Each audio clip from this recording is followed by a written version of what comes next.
A Televisão Universitária do Rio Grande do Norte e a Pró-Reitoria de Extensão Universitária, com o apoio da Universidade Federal do Rio Grande do Norte, lhes convidam a uma viagem ao mundo fantástico do Major Teodorico Bezerra.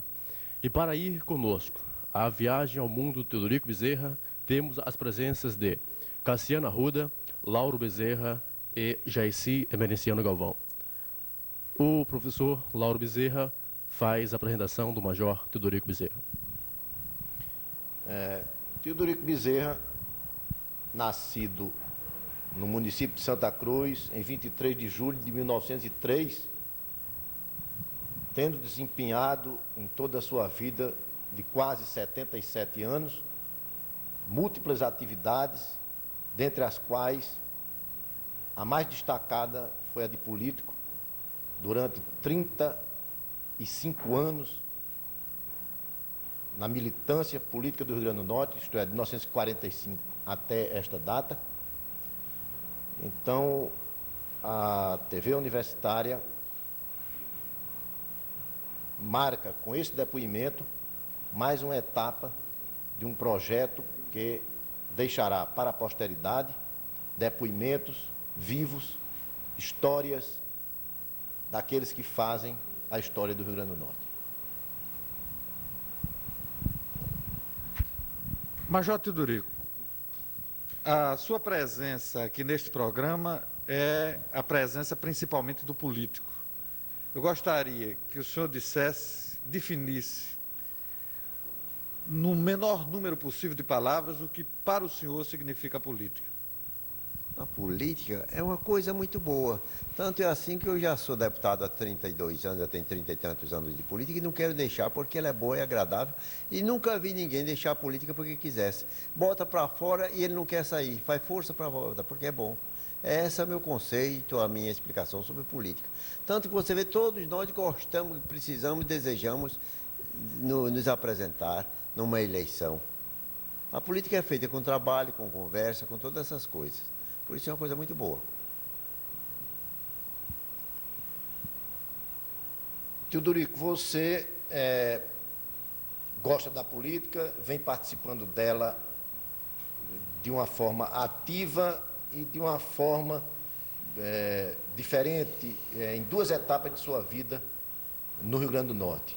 Antes de 1945, você teve uma participação como eleitor, como fundador do Partido Popular, como membro da diretoria da Associação Comercial de Natal, quando redigia telegrama, protestando contra as arbitrariedades do interventor federal na época, aqui no Rio Grande do Norte, assistindo comícios de Batista Luzardo, na Ribeira. Então, você tem muitos episódios que pode contar. Você foi representante de delegado de São João de Sabugi, na convenção do Partido Popular, coisa que nós até estranhamos, porque em vez de representar Santa Cruz, sua terra natal, representou São João de Sabugi. E João Ferreira de Souza, seu primo, é que representava Santa Cruz. Então você tem muitas histórias para contar. Poderia lembrar como foi esse comício de 1930, comício de Batista Luzardo, que houve um tiroteio, quem era governador do estado, quem provocou aquilo?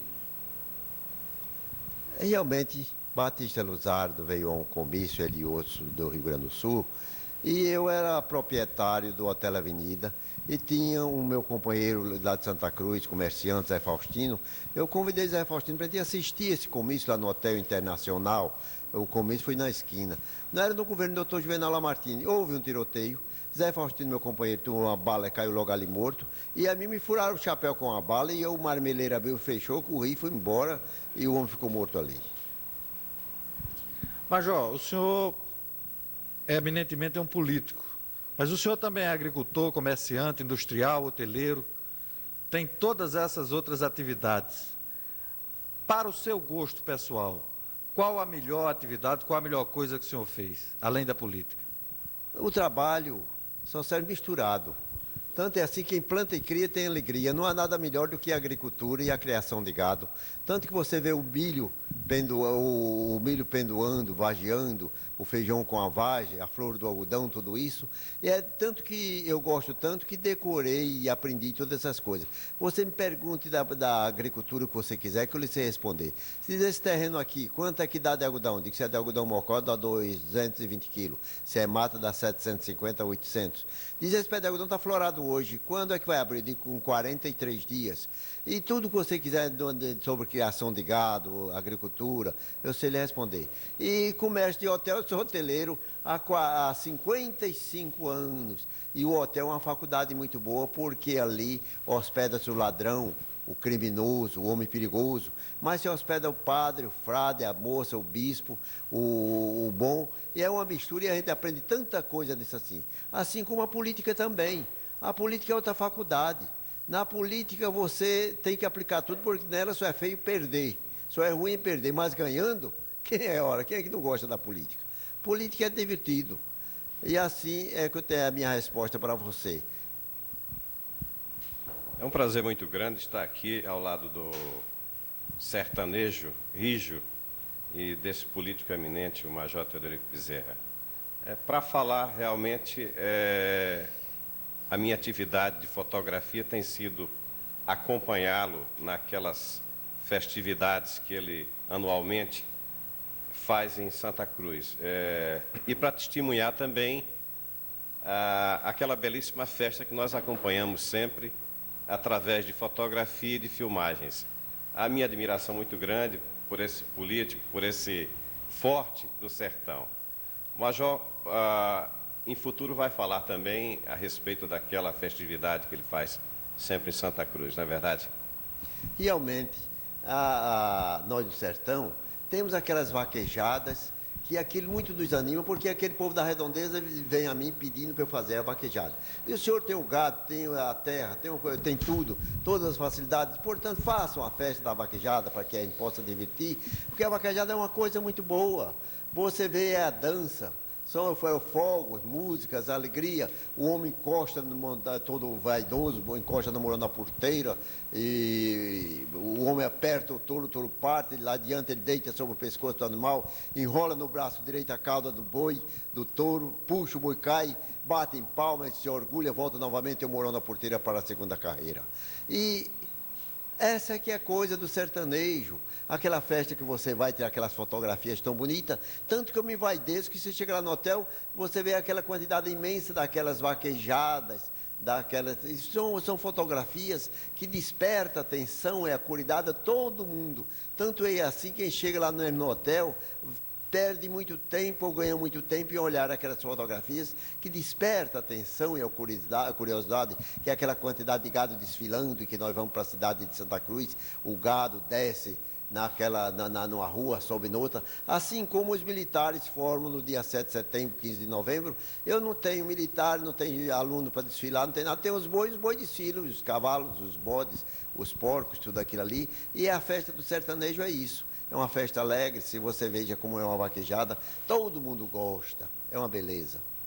Major Teodorico, o senhor já falou um pouco sobre a sua pré-história na política, mas foi com a redemocratização, com o PSD, que o senhor passou a ter efetivo destaque na vida política do Rio Grande do Norte, e viveu duas épocas distintas.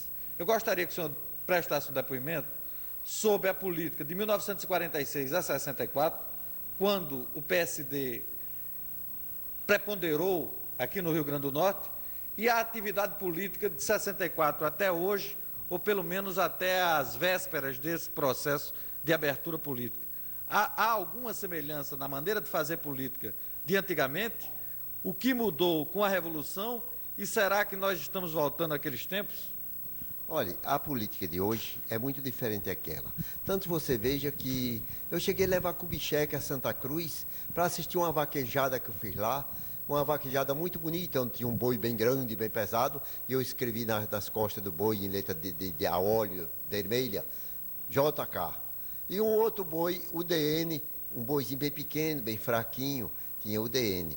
e ali o vaqueiro encostaram no Morando na Porteira, os cavalos, botaram o boi de Juscelino Kubitschek, e o boi correu, não teve quem botasse no chão, porque era um boi forte mesmo.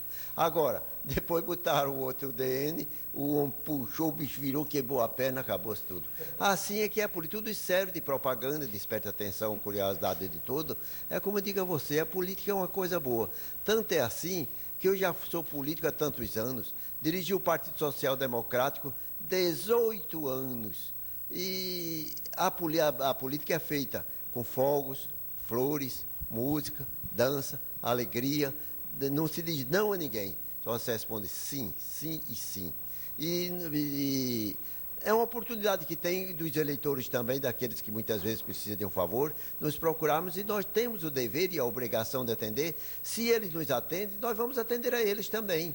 Isso é o natural da política. E política se faz é assim, é servindo. Não se faz com briga, com valentia, com essas coisas não. Tanto é assim que eu não tenho um inimigo político do Rio Grande do Norte. Me dou com todos. Por quê? Porque minha política é mansa, é a política da conversa, política de servir, de ajudar, de todas essas coisas. E isso é que é o bom.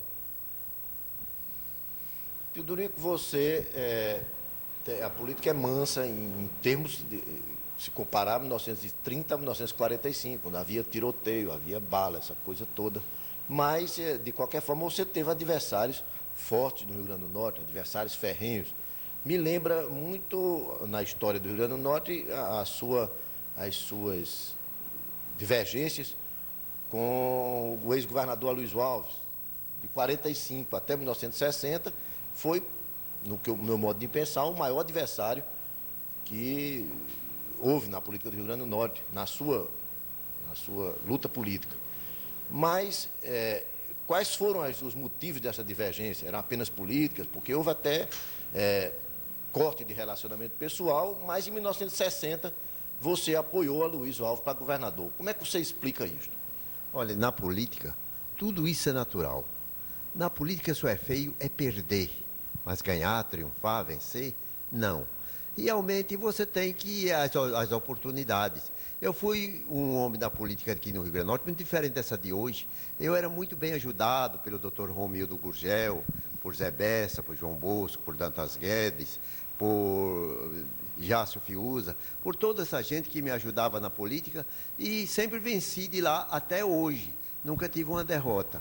Se na política há essa agitação, é muito natural. Se Aloysio Alves naquela época era contrário, nós tínhamos que combater ele nos comícios, nos discursos, na própria praça pública, como você veja hoje como ele combate os seus adversários no jornal, no rádio, na televisão e todas essas coisas.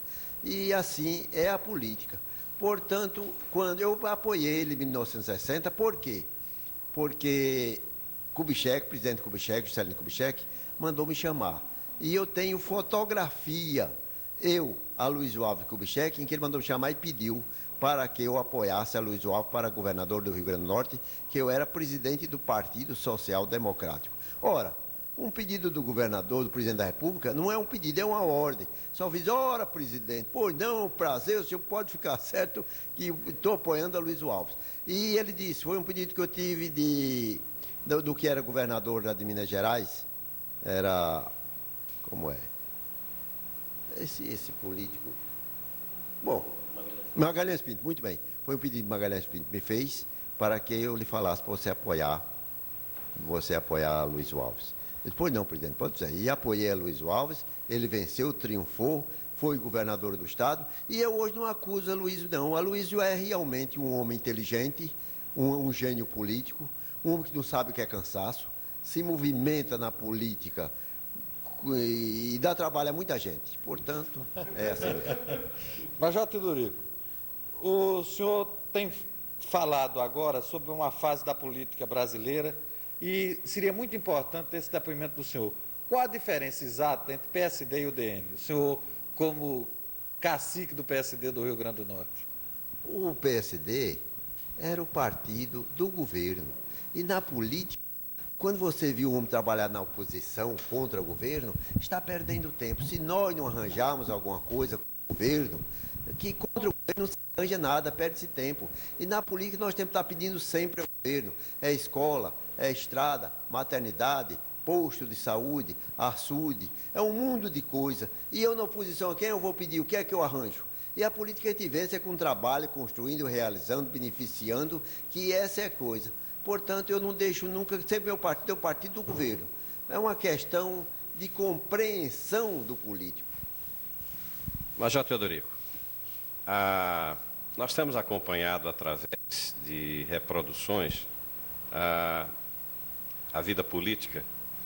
Essas fotografias seriam uma boa oportunidade para que o senhor falasse a respeito daquela coleção imensa que o senhor tem de fotografias políticas lá na sua galeria.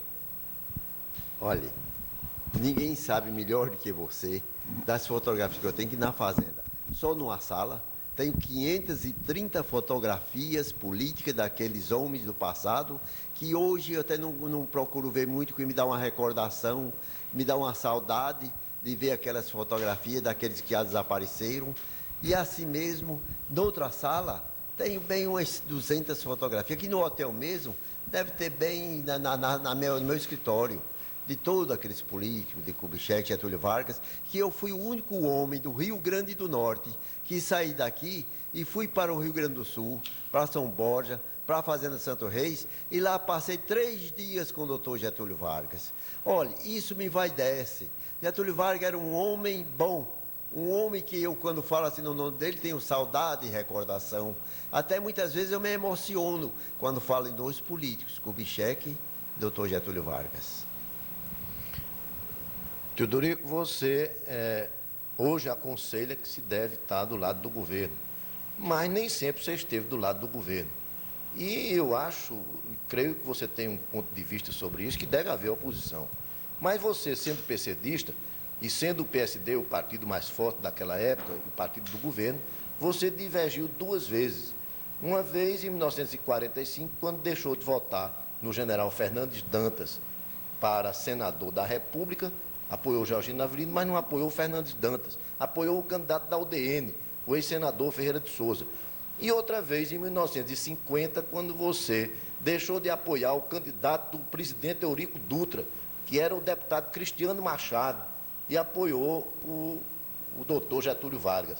Ele era do PTB, doutor Getúlio Vargas, e você, presidente do PSD no Estado. Eu me lembro de uma manchete daquela época que dizia: Teodorico Bezerra desfrauda a bandeira queremista em Santa Cruz. Como é que você explica isso? Você contra o governo numa época e noutra? Ora, isso é natural também da política. Se tinha candidato a senador da República, doutor José Ferreira de Souza, e outro general, doutor Fernando de Dantas. Doutor general Fernando de Dantas era um general já reformado, mas foi interventor, não sei se era aqui do Estado ou de qual município. E o outro candidato era doutor José Ferreira de Souza, primo legítimo meu. O pai dele era irmão da minha mãe, era de Santa Cruz da minha terra. Então eu deixar de dar à minha terra a oportunidade de ter um senador para que fizesse aquele município progredir, desenvolver e melhorar, seria eu também um homem compreensivo. Agora, ajudei o senador Ferreira de Souza, ele venceu, ele fez a bandeira vitoriosa da sua casa tremular no céu e da minha terra, que foi uma alegria para todos nós. Senador Ferreira de Souza, teve em Santa Cruz um senador. Portanto, são essas coisas que a gente não pode deixar de atender. Então, deixar de votar num primo legítimo da minha terra, de Santa Cruz, e votar num general, não foi tração, não. O outro é que era candidato, doutor Getúlio Vargas. Se eu era getulista, se eu sempre fui um homem amigo do senador doutor Getúlio Vargas, deixar de votar nele, não tinha conversa, votei, acompanhei, ele venceu, triunfou, e eu fiquei feliz, alegre e satisfeito. Antes do início da gravação desse programa, o Major Teodorico Bezerra dizia que é um homem moderno, que queria falar sobre os temas atuais, sobre custo de vida, etc. e tal. Eu tenho a impressão que ainda haverá tempo para que ele fale. Mas antes disso, eu gostaria de trazer a experiência dele para um assunto atual. Alguns analistas da política do Rio Grande do Norte explicam as dificuldades do momento, o impasse criado no atual momento político do Estado, porque as 3 mais expressivas lideranças da política potiguar na atualidade, o ex-governador Aloysio Alves, o ex-governador Tarcísio Maia e o ex-governador Dinarte Mariz, todos três são oriundos da UDN. Major, o senhor acha que a UDN nunca aprendeu a ser governo e, sendo governo, nunca aprendeu a governar? Olha, a sua pergunta realmente muito boa. E eu queria que você me perguntasse de novo para eu poder responder bem direitinho, sem gaguejar. Major, o negócio é o seguinte. Dizem que a política do Rio Grande do Norte vive um impasse. Ninguém sabe para onde vai. E se buscam justificativas para isso. Os três maiores líderes hoje, políticos do Estado, são oriundos da UDN. 3 ex-governadores, todos 3 udenistas. Dinarte Mariz, Aloysio Alves, Tarcísio Maia.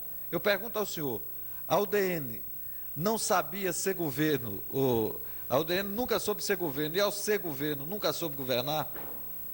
A política de hoje está muito diferente daquela do tempo de PSD, de UDN, de 10, 15, 20 anos passados. A de hoje nós nos encontramos no Rio Grande do Norte, que nós não estamos nem entendendo ela como é.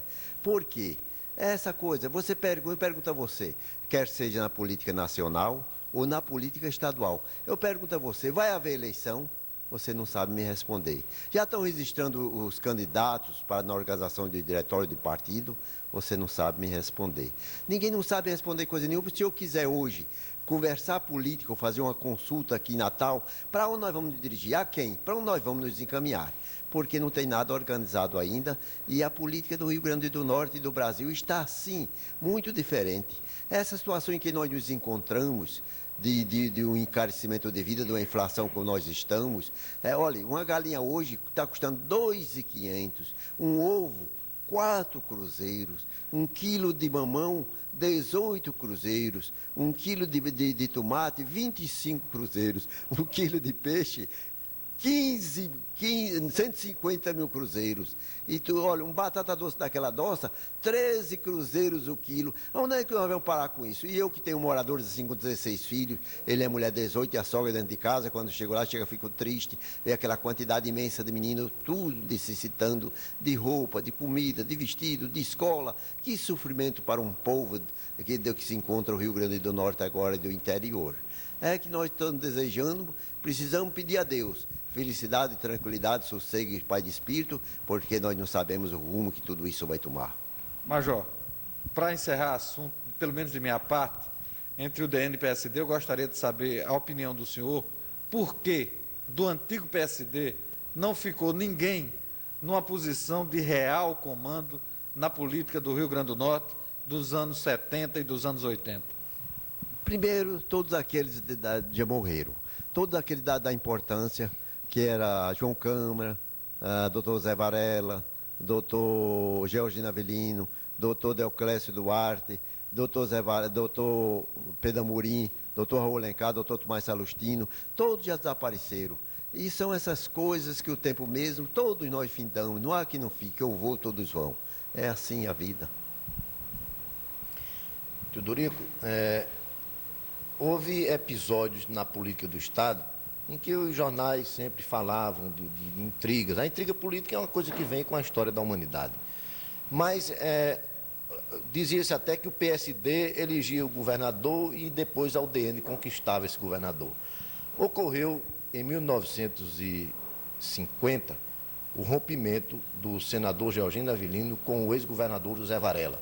Você participou daquela reunião do PSD no edifício Bila, no segundo andar, ali na Ribeira, aquele edifício antigo, e consta nas conversas de bastidores que havia alguém escutando as conversas todas para gravar tudo, debaixo da mesa era uma toalha grande, eu não sei se isso é verdade, mas nessa época Zé Varela, depois do rompimento, se retirou com 4 deputados solidários com ele, e você estava presente. O que é que você me conta daquela história toda e qual a sua posição na época? Você ficou neutro, parece que esperando para ver quem é que rumo ia tomar o Rio Grande do Norte naquela época, porque os Rosados romperam com a UDN, fundaram o Partido Republicano do ex-presidente Arthur Bernardes, e você ficou como presidente do PSD, sendo agradado pelo governador Zé Varela e agradado pelo senador Georgino Avelino, esperando um momento para uma definição. Depois se definiu pelo Dissé Rosado, que venceu a eleição de governador. Mas como é que você viu essa história toda da UDN tomar os governadores do PSD? Com o Silvio Pedrosa, deixa eu continuar porque tem mais. Com o Silvio Pedrosa, que era um PCdista, vice-governador na chapa de Serra Rosado, ocorreu que ele não rompeu com o PSD, mas havia muitas queixas do PSD naquele tempo, que ele agradava mais a UDN do que o PSD. Isso tudo é história, a gente tem que contar a história direito. O presidente do PSD, que era você naquela época, ia para o Palácio, esperava às vezes 40 minutos, 45 minutos, 50 minutos para falar com o governador Silvio Pedrosa. E quando ia o doutor Cortes Pereira, o ex-governador Cortes Pereira, era recebido por trás, por uma porta ligeira, assim, em 3 minutos. Ele, Aristóteles Fernandes, era deputado, era cunhado de Cortes Pereira. Essa história é verdade ou é tudo conversa do povo do Grande Ponte? Tudo isso é uma coisa natural da própria política. Essas definições, tudo isso é uma coisa muito comum. Olha, o governo do doutor Zé Varela foi um governo muito bom. O doutor Zé Varela, um ótimo homem, que veja que ele, quando deixou o governo, ninguém nunca teve uma acusação a fazer do doutor Zé Varela. O doutor Silvio Pedrosa era um homem delicado, maneiroso, atencioso, um homem ótimo como governador do Rio Grande do Norte. E assim é a política. Portanto, tudo isso que você me perguntou é natural, é comum, isso não deixa de desaparecer não. Ainda hoje você veja a situação da política do Estado de hoje, que é aquela mesma do passado, sendo que no passado nós, na política, tinha mais liberdade, posição, garantia, todas essas coisas mais, mas é assim mesmo. Major, por que no passado não havia essa verdadeira hereditariedade política, ou seja, a presença dos filhos era menos marcante? Disse, por exemplo, que no Rio Grande do Norte, o primeiro donatário da capitania, João de Barro, não veio assumir o governo e mandou os filhos, entregou já o Rio Grande do Norte aos filhos. O senhor diz hoje que a próxima campanha, se houver em 1982, será a campanha dos filhos e do dinheiro. Por que somente 15 anos depois daquele ciclo da vida pública no Rio Grande do Norte é que se ficou marcada essa característica da influência do filho do governador Aloysio Alves, do filho do governador Tarcísio Maia, do filho do governador Dinarte Mariz, do filho do senador Jessé Freire, do filho do governador de Serra Rosado? É isso mesmo, é a transformação. Os outros já desapareceram e agora é dos filhos, porque é o filho de Cortes Pereira, já é deputado, é o filho de Dinarte, todos esses que você repetiu aí, é o filho de Jessé, é o filho de Olavo Vanderlei, de Olavo, e você chega na Assembleia, só vê os filhos, no Federal os filhos também. É a evolução do tempo, é a transformação, e é a mocidade que entra, que precisa, então, continuar a velharia na política? Não, nós temos que progredir, desenvolver, evoluir, que é natural da mocidade. Essa é que é a coisa. Mas os seus filhos não entraram na política? Não, porque eles não gostam da política. Me ajudam porque ele vê que eu já sou um homem velho, 77 anos, ainda desejoso de me candidatar. Eu tenho que pedir aos meus netos que me ajudem. Eles vão fazer comício político como fizeram na campanha passada para me ajudar. E eu saí vitorioso, já me elegi tantas e tantas vezes e desejo ainda me eleger mais uma vez. E ajudado pelos filhos, pelos netos, pelos amigos, por tudo isso, que eu sairei pedindo voto de casa em casa, de pessoa em pessoa. Você viu chegar numa casa, eu aprendi a pedir o voto. Eu chego na casa de Dona Maria, chego logo mentindo. Olha, Dona Maria, eu saí de Natal, agora vim de Natal exclusivamente na sua casa, a senhora que tem 6 eleitores. Eu preciso me eleger, já estou velho. Me ajude, Dona Maria. Me ajude, se a senhora me ajudar. Quando a senhora precisar de qualquer coisa, eu lembre-se que Teodorico Bezerra lhe procurou, a senhora ajudou, eu estarei pronto para lhe ajudar. É com o remédio, com a receita, com a passagem. Se um conhecido seu endoidecer, precisar para o asilo, eu ajudo. Se uma pessoa conhecida seu precisar de uma morada na minha propriedade, eu arranjo a casa, o roçado, tudo quanto a senhora quiser. E a gente, chega a meninazinha feia, eu acho ela tão bonitinha, tiro o confeito do bolso e dou a menina e elogio logo. E assim é que é a política. A política tem que fazer agradando, não é com cara feia, não. Por isso é que eu digo a você, política é sabedoria, é inteligência e precisa ter boa educação, porque o homem zangado, nervoso, só se elege uma vez, 2. Major, o Aloysio Alves rompeu com Dinarte Mariz. E Carlos Alberto, depois de receber todo o ensinamento de Aloysio Alves, também rompeu com Aloysio Alves. O que é que o senhor acha dessas atitudes? Na política não há agradecimento nem reconhecimento. O esquecimento é rápido. Veja, se eu fosse contar a história do passado da política, daqueles que já passaram, você via que eu tenho razão. Na política ninguém agradece nem reconhece. Se realmente Carlos Alberto, que você me falou, trabalhou tantos anos naquela rádio de Aloysio, e Aloysio ajudou tanto, e agora ele não está com Aloysio. Mas isso é comum da política, é comum de todas as coisas. Se todos nós estivéssemos sempre se lembrando do agradecimento e do reconhecimento, ele é quem se acaba. Você cuide de si, que Deus cuidará de todos. Major, uma palavra o Rio Grande do Norte lançou no dicionário político brasileiro: brejeira. O que quer dizer brejeira? E eu gostaria de saber se realmente no passado, no presente, se fez efetivamente brejeira nas eleições do Rio Grande do Norte. Isso é natural, a política só é feio perder. Se a gente não perca, que está certo. A brejeira são essas coisas que já tem havido, houve tantas no Rio Grande do Norte, que até... Ora, se você não falou naquela de Touros, não falava do Dr. Poti, que era o juiz de direito naquela época de Santana de Matos, daquelas coisas que apareciam, que era natural, isso é comum. Na política, quando eu digo a você, é ruim, feio, é perder. Você fazer um esforço imenso e perder, não se eleger, ele fica traumatizado, triste, chora. Quantos não choram? Todos nós choramos como perdemos. O bom é fazer tudo para não perder. Brizola chorou, né, mãe? Ora, então, quem é que não chora? E por falar em perder, você perdeu uma eleição na sua vida, que foi em 1962. Se candidataram a senador, Dinário Mariz, ex-governador, uma época de campanha radical no Estado, entre Aloysio e Dinário, você, Monsenhor Valfredo Gugel e Tarcísio Maia. Saíram vitoriosos Monsenhor Valfredo e Dinário Mariz.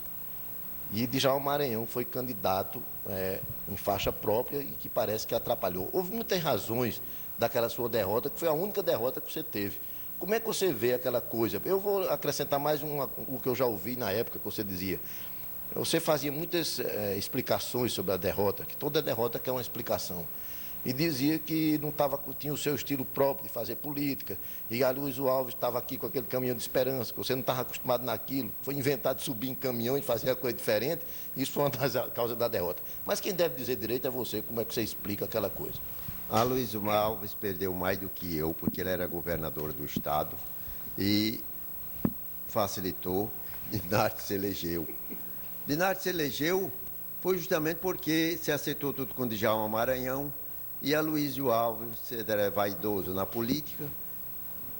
Se ele, Dinário não tivesse se elegido, ele estava tranquilo, feliz e sossegado na política por tanto e tanto tempo. Porque o inimigo político mesmo, de verdade, forte, é Dinário Mariz para Aloysio Alves. Portanto, depois disso, ele nunca mais teve descanso. Se eu tivesse me elegido, Aloysio de hoje estava feliz. E assim, são essas coisas natural da própria política. Major Teodorico, como é que o senhor explica a Revolução de 1964? Por que o senhor acha que houve a Revolução e como o senhor interpreta essa Revolução aqui no Rio Grande do Norte?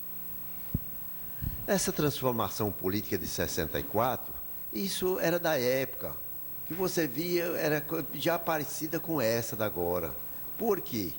Porque a dificuldade que existia em tudo isso, como nós estamos vendo no momento presente, surgiu a transformação. E isso também é coisa natural. Em 64, eu era deputado federal e continuamos da mesma maneira, na Câmara funcionando tudo isso. Se vier uma outra coisa, nós já sabemos como foi de 64, pode ser muito bem de 81. Major, o senhor acredita que um militar de carreira está preparado para ser presidente da República? Nós que estamos tendo o presidente Castelo Branco, o presidente Costa Silva, o presidente Médici, o presidente Gás e o presidente João Figueiredo? Você está me fazendo uma pergunta meia perigosa, e que nós não devemos responder, mesmo aquilo que nós sentimos, compreendemos. Nós temos que escorregar nessa coisa.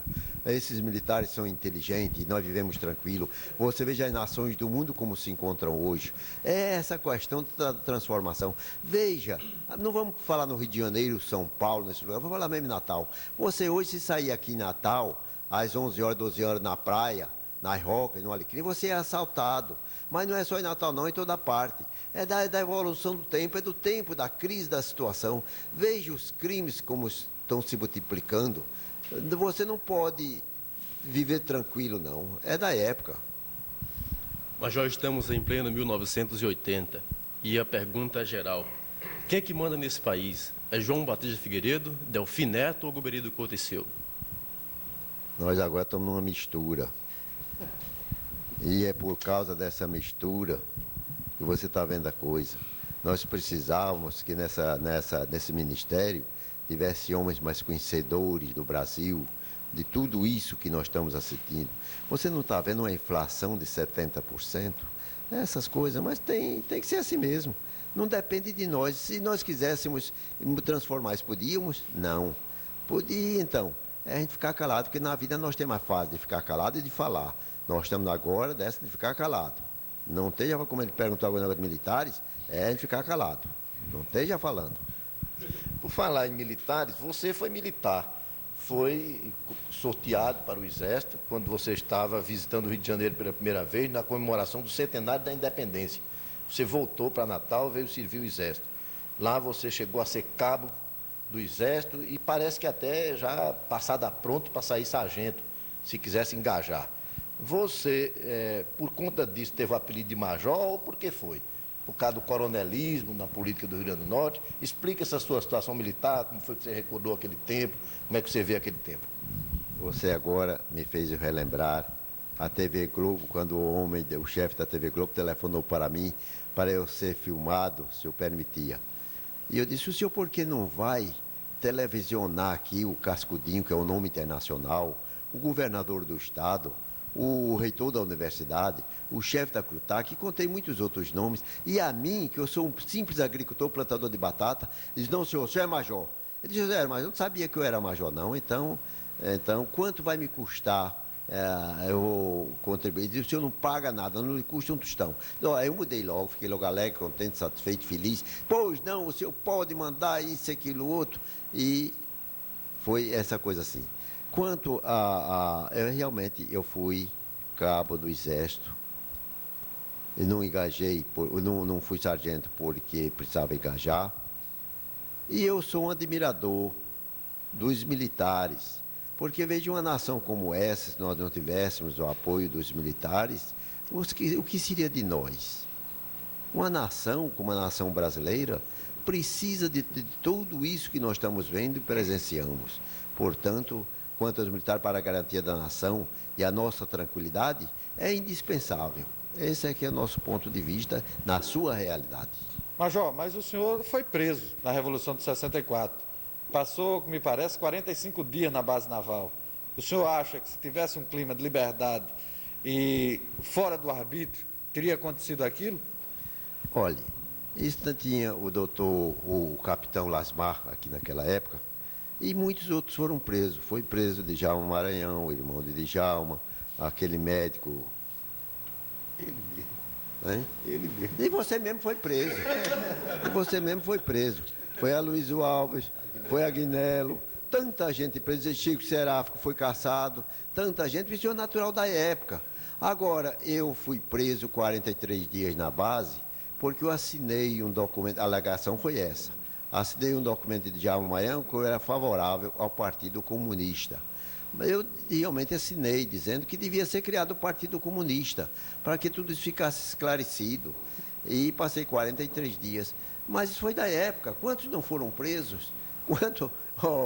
Quantos não foram caçados? E eu ainda tive sorte, fui um homem feliz de não ser caçado. Que todos os dias, quando chegava a vez da rádio, eu ia estar ali ouvindo, esperando a notícia. Tudorico Bezerra caçado, ficava logo nervoso, era uma coisa horrível. Mas eu tive sorte, fui feliz, não fui caçado. Continuei como deputado federal, deputado estadual. Ainda hoje estou na política satisfeito, alegre, contente.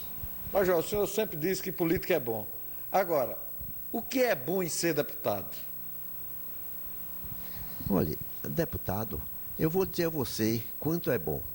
Você chega na minha região, você chega em Santa Cruz, tem uma maternidade, um posto de saúde, açudes naqueles cantos. Essa primeira estrada asfaltada de Macaíba a Santa Cruz foi Teodorico Bezerra como deputado federal que fez.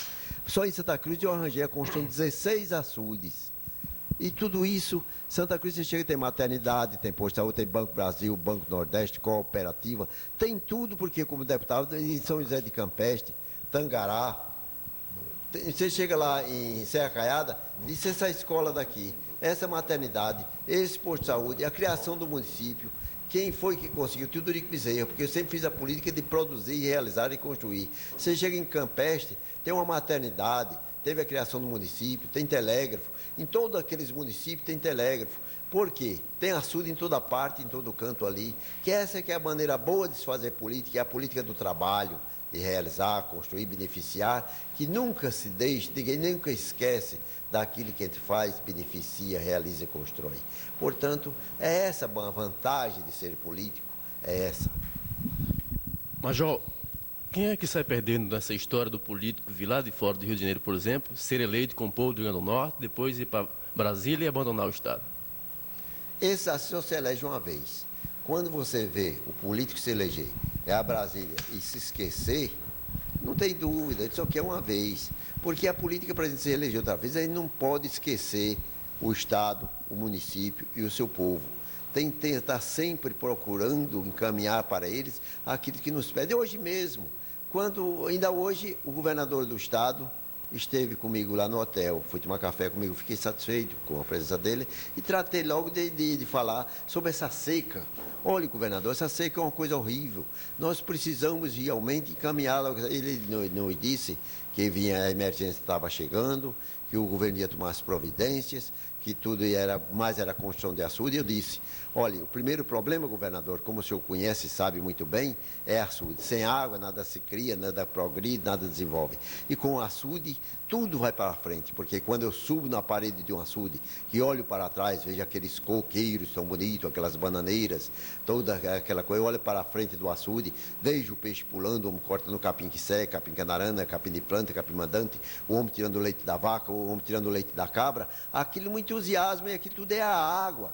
Sem água não vai, portanto, vamos numa seca, construir os açudes, os poços, tudo isso que com água tudo progride. Depois a gente trata do problema da saúde, da educação, das estradas, das comunicações, isso sim, mas primeiro é água. Vamos, governador, fazer água para trazer a nossa tranquilidade. Major, o Rio Grande do Norte tem 150 municípios. Dizem que um terço dessas cidades não teria condição de ganhar a sua emancipação.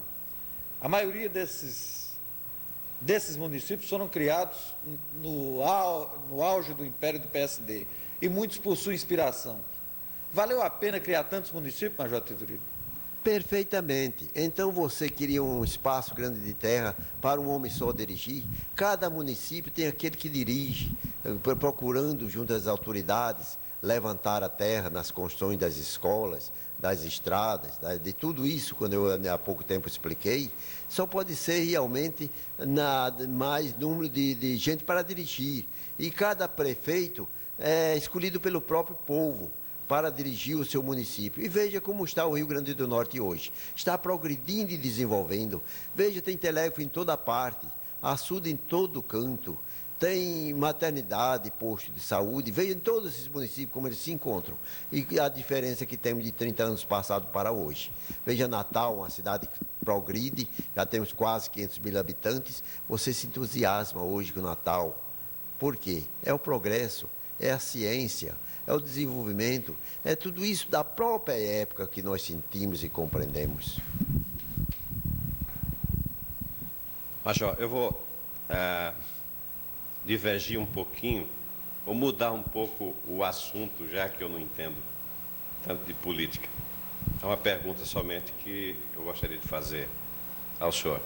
A ideia de sua parte de ser feito um museu de coisas que o senhor gosta tanto, como seja essas coisas da sua fazenda.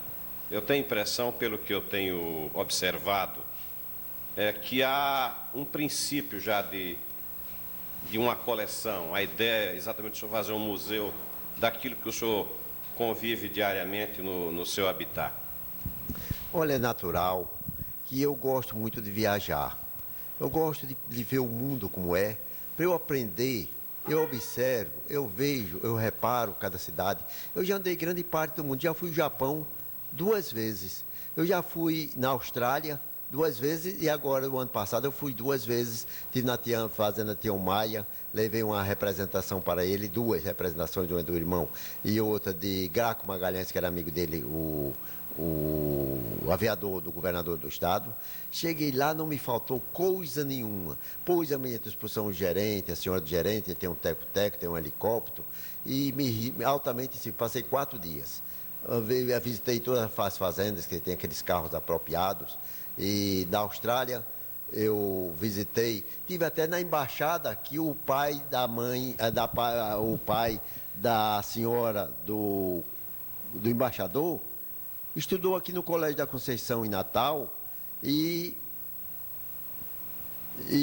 o pai dela foi quem construiu o prédio do IPAS, o engenheiro, e coincidiu que em Sydney, na Austrália, eu na embaixada quando fui, me receberam muito bem, me convidaram para almoçar, no outro dia foi me buscar no hotel para tomar uísque lá na embaixada, eu fiquei alegre quando achei que foi bom. Por isso, essa questão de viajar é muito bom. E realmente já andei, e agora, no meio do dia 4 de julho, eu vou de novo viajar. Já estive até no Polo. E nessas viagens que eu vou, trago sempre aqueles chapéus para mostrar mesmo que eu trago lembrança desses lugares. Eu trouxe chapéu da China, de Hong Kong, Bangkok, Honolulu, e da Austrália. Do Polo, trouxe 4 chapéus do Polo. Como lembrança, trago outras coisinhas mais, porque nada melhor do que a gente lembrar o passado, principalmente aquele passado que a gente gosta, que nos dá saudade, que nos dá recordação, que a vida é essa assim mesmo. E por que então eu deixar de viajar, se quando eu morrer não levo coisa nenhuma e entro no esquecimento num curto espaço de tempo? Ninguém mais vai se lembrar de Teodorico Bezerra. Por quê? Qual foi o agrado que eu tive na minha morte? Foi ir para o cemitério, sacudido naquele buraco, danaram barro em cima de mim, botaram mais uma cruz de vara, entrei no esquecimento. Porque, olha, é como eu disse quando eu fui filmado, essa questão de enterro aqui em Natal, dessa quantidade de gente vai acompanhando aquele caixão para o cemitério, quando chega no cemitério, não vejo um danado daquele se ajoelhar e rezar um Padre Nosso e uma Ave Maria para o morto. Na missa de 7º dia, eles ficam na calçada, conversando, prosando e dizendo, fulano agora vai melhorar de sorte, vai pegar naquela herança, naquele dinheiro, e vai ganhar o dinheiro o juiz, o escrivão, o oficial do justiça, o avaliador, e começa aquelas conversas na calçada da igreja, e eu ouvindo, disse, pois eu não vou nisso não, quando eu morrer vou me enterrar na minha propriedade, o meu caixão não tem nem azeia, não tem nada não, e não tem de imburana, bota ali, o chofer bota no carro, entrega ao zelador do açude do cemitério e está pronto. Por isso que eu fiz um cemitério muito bom. Agora o meu túmulo vai ser um túmulo rico, bonito, de mármore. Por quê? Porque eu vou estar aqui, está enterrado Teodorico Bezerra, só isso. Agora no meu caixão tem um dizer, ninguém me acompanhe. Pronto, é assim. Major, a minha pergunta foi mais dirigida no que concerne a coisas lá da terra, onde aquela coleção que o senhor já tem iniciada, que vai uma sugestão, é que fosse feito realmente, mesmo na sua fazenda, um museu daquilo que se relaciona. É isso que eu me referi. Obrigado. A sua lembrança, ótima para mim, está servindo até de lição e de ensinamento. Eu vou tomar o seu conselho, mas deixe eu fazer outras viagens, que eu ainda tenho direito a viajar uns 3 ou 4 anos, eu tenho 76, enquanto eu não estiver assim, alesado, puxando a perna, porque a velhice a todos nós atinge. Você completou 80 anos, fica com a cabeça branca, cara pregueada, vista curta, meio moco, conversando besteira. E eu sei que vou ficar assim, porque todo mundo fica. Mas enquanto não ficar, todo ano eu faço uma viagem. Agora, no dia 4 de julho, vou fazer uma viagem levando 2 netos. Vou com ele para o Cairo, para ele andar montado naqueles camelos, tirar a fotografia dele naquele camelo, subir nas pirâmides, entrar nas pirâmides, ver aquelas coisas históricas todas lá do Cairo. Eu vou com ele lá em Jerusalém também, para mostrar ele o Santo Sepulcro, montado nas montanhas do Jericó. Ele vai ao Poço do Jacó, vai lá a Belém, no Mar Morto, em todos aqueles cantos. E vou na estrada também do Cairo, para Alexandria, na margem do Rio Nilo, aí eu parando naquelas casas. E ele vendo que cada casa daquela tem 4 mulheres, cada um daqui tem 4 mulheres. Eles trabalham, mulher é quem trabalha para sustentar o homem, puxando aquela vaca, aquela roda d'água, aquelas coisas todas, eu mostrando, veja e aprenda como é o mundo. E também, todos esses pontos, enfim, vou com ele para a Europa, para ele ir lá em Paris, E assisti Moulin Rouge, Bergère, Mar da Martú, Lido, aquelas coisas bonitas que é um encanto, que eles quando voltarem vêm conversando, que é uma coisa linda. Depois ele vai para a Grécia, eu vou à Grécia com eles. Eu vou a todos esses pontos históricos, principalmente aqueles países que despertam mais atenção e a curiosidade a ele, porque isso é um dever meu. Eu agora tenho que viver para os netos. Se eu hoje sou um homem que não tem uma filha para casar, não tenho um filho para empregar, não tenho um filho para se formar, não tenho mais nada, eu sou um homem assim, solto. Vou viver para os netos, agradar os netos, porque é a minha alegria. Quando o neto chega para conversar comigo, eu já fico contente. Ainda há pouco dia chegou uma netinha, a mais nova. Vovô, me dê 200 cruzeiros. E minha filha, 200 cruzeiros é muito, vou lhe dar 100. Vovô, você é um velho muito amarrado, sua netinha veio pedir 200 cruzeiros, você quer dar 100? Olha, aqui foi uma alegria para mim. A semana passada chegou outro, e vovô, me dê 500 cruzeiros. Isso é muito. Eu vou lhe dar 400. Fui dar 400, eu queria era 400, é porque eu pedisse 500, o senhor só me dava 400. Quando eu peço 300, o senhor me dá 200. E, portanto, eu tenho que pedir a mais do que preciso. Ora, isso é a vida do homem. Portanto, são essas coisas da vida. Major, o senhor foi muito modesto no julgamento de sua vida ao se referir ao que aconteceria depois de sua morte. O título desse programa, desse projeto da universidade, criado em boa hora pelo pró-reitor Sanderson Negreiros, é Memória do Rio Grande do Norte. O senhor está tendo aqui uma oportunidade para falar o amanhã. E seu menor desejo de algorá-lo, muito pelo contrário. E baseado na sua vitalidade, eu gostaria de pedir ao senhor que desse um recado para ser transmitido depois de sua morte. Quando o senhor morresse, o que é que o senhor gostaria de dizer ao povo do seu estado, aqueles que lhe conheceram e aqueles que não lhe conheceram? Companheiro, tudo que nós precisamos é quando estiver vivendo. Depois de morto, a gente precisar. Se eu fosse a você contar o meu princípio, no tempo que eu era moço, como era, eu fui lá em Santa Cruz, e como ele me perguntou ali como era logo a minha vida, em Santa Cruz a minha alegria quando eu era menino, era o rio quando vinha com água, era como disse mesmo, jogava-se o pinhão, a bola de milho. E quando eu fiquei rapaz, eu fui logo trabalhar, era 2 cargas no burro, vendendo fazenda na feira, nas casas. Eu fui trocador de cavalo nos becos, abria a boca do cavalo, pegava na cauda, puxava, montava no cavalo, ver se ele era baixeiro, meieiro, se tinha o galope em cima da mão. Tive cinema ambulante. E, enfim, são todas essas coisas da vida que a gente tem que aproveitar e não esquecer. Depois foi que eu vim para Natal. E isso é assim, já estou hoje velho, não tem que pensar na morte. Mas depois de morrer, nada mais, não temos que querer, não. Ali está liquidado. Quem tiver de me agradar, me fazer um favor e de me beneficiar, eu quero com vida. Depois de morto, nada mais. Só para nós é Ave Maria. Bom, quer dizer que você, depois de morto, deseja Padre Nosso e Ave Maria, então, e falou em Deus há pouco tempo. Então, você acredita em Deus e acredita no valor da oração.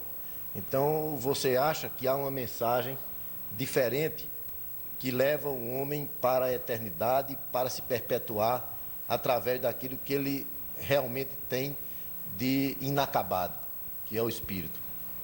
O que é que você, que é de família de tradição religiosa, católica, tem um irmão que é padre, monsenhor, chanceler da Cúria Arquidiocesana, sua mãe que era católica, seu pai também, toda a família. Então, eu queria que você desse uma mensagem nesse sentido, espiritual, religioso, para a posteridade do Rio Grande do Norte. Tem mais, fez capelas, onde tem 3 fazendas, e cada fazenda tem uma capela, tem as missões de Frei Damião, deixando de lado o interesse político, tudo isso, mas que você que se identifica com esse sentimento religioso do povo, eu queria saber qual é essa mensagem que você teria de dar. Você tem que ver, principalmente ao homem político, ele não pode se tornar contra a religião. Eu gostei muito e gosto muito de Frei Damião. Tanto que soube que tinha quebrado a perna, eu ia visitá-lo onde ele estivesse, mas realmente Frei Damião não quebrou a perna, já está fazendo missões por aí afora. E se eu construir em 2 propriedades, 2 fazendas, 2 igrejas, é porque aquilo é necessário também. Olha, só numa propriedade moram 3.000 pessoas. Essas 3.000 pessoas sem igreja, todos nós precisamos ter um certo temor. E eles recebem aquela pregação do padre, do vigário, daquela reza, se encaminha muito melhor. E esses homens que são rústicos, sem o espírito de religião é um perigo numa propriedade. Tanto que a nossa propriedade não há um crime, não há coisa nenhuma, porque há o encaminhamento de tudo isso. Eu prefiro que eles tenham a fé, a crença religiosa, do que eles ficarem indiferentes a isso. Quanto a mim, são essas coisas que a gente tem que compreender tudo isso. Há realmente os homens que têm um espírito diferente. Portanto, eu pergunto a você, você já viu um santo?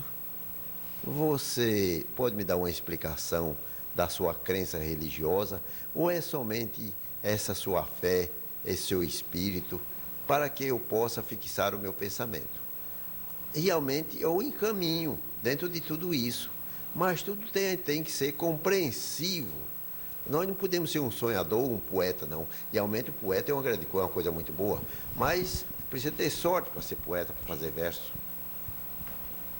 A televisão universitária, a Pró-Reitoria de Extensão Universitária, Cassiana Arruda, Lauro Bezerra e Jaircê Merenciano, com o apoio da Universidade Federal do Rio Grande do Norte, agradecem por vocês terem nos acompanhado a essa viagem ao mundo fantástico do Major Teodorico Bezerra.